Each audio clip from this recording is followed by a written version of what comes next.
My name is Chief Charles Phillips. I'm the author of Fighting More Than Fires, Race and Politics in Miami-Dade County.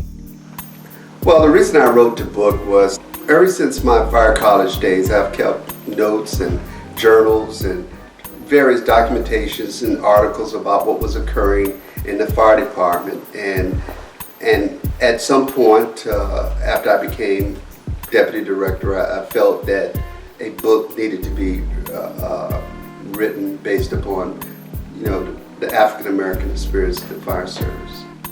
I came up with the first chapter, getting along with white people, from my experience with the personnel department when I first interviewed for the position. One of the questions they asked me, which at 20 years old sort of took me by surprise, when they said, "How do you get along with white people?" So that became the title of my first chapter. From my perspective, I felt I got along pretty well, but I came from humble beginning, inner city, so my exposure was very limited up until I started working at the age of 16.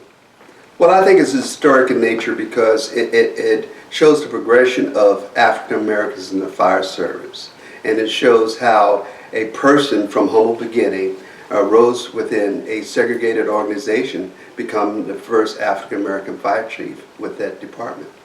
Well, the first day in fire college, let me give you the composition.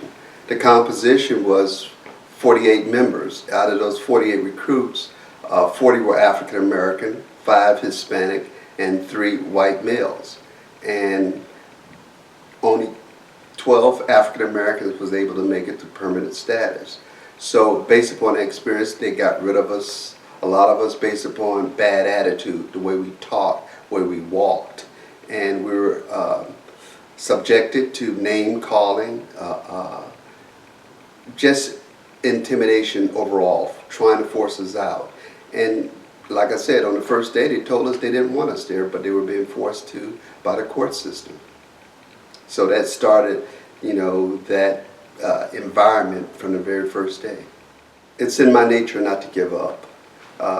Even as a child, my mother always instilled to me that I can do anything. I remember one of my first tests within the fire service was a 28-foot wooden ladder that I had to lift. And I failed it the first time. But I felt my mother's voice and her strength telling me that I can do anything I put my mind to. And when I had my second opportunity, I did it. And I felt my mother's strength pulling that ladder for me.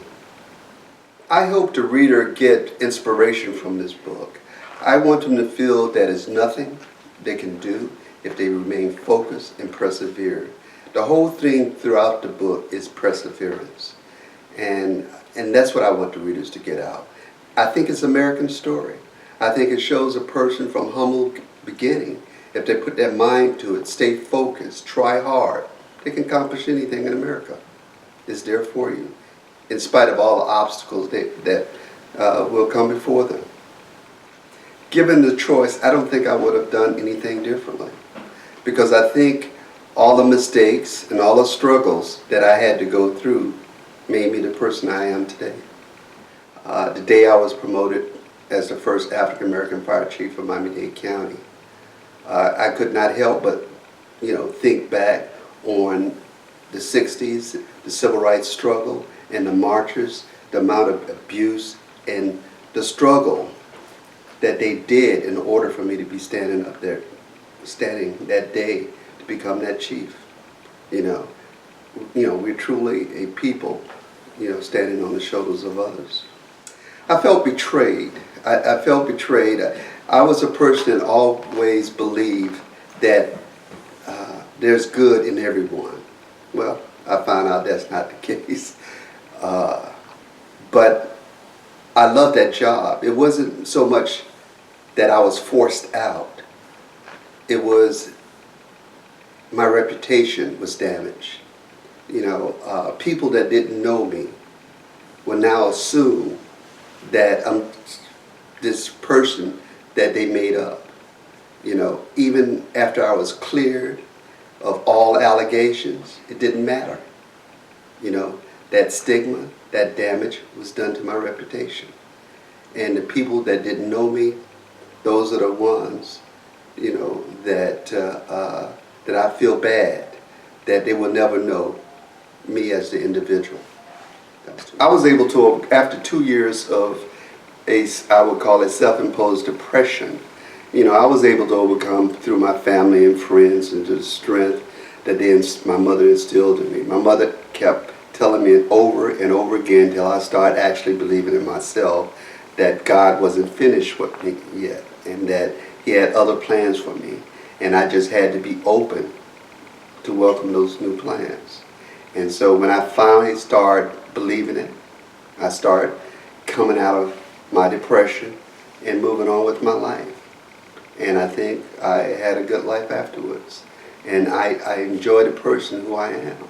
And I'm most proud of that when I left, they didn't break me. I walked out standing up. As I reflect on my past and future, and when I see on the news about Miami-Dade Fire Department doing this and doing that, and I look at it and smile. I was a part of that fraternity. I was a member of that great organization. And I know that I made a positive contribution to my community, and I'm most proud of that. And when I came to concluding this book, my daughter came up to me and she told me, she said, "Daddy, becoming the first African American fire chief in Miami-Dade County was history, and that is something they can never take from you."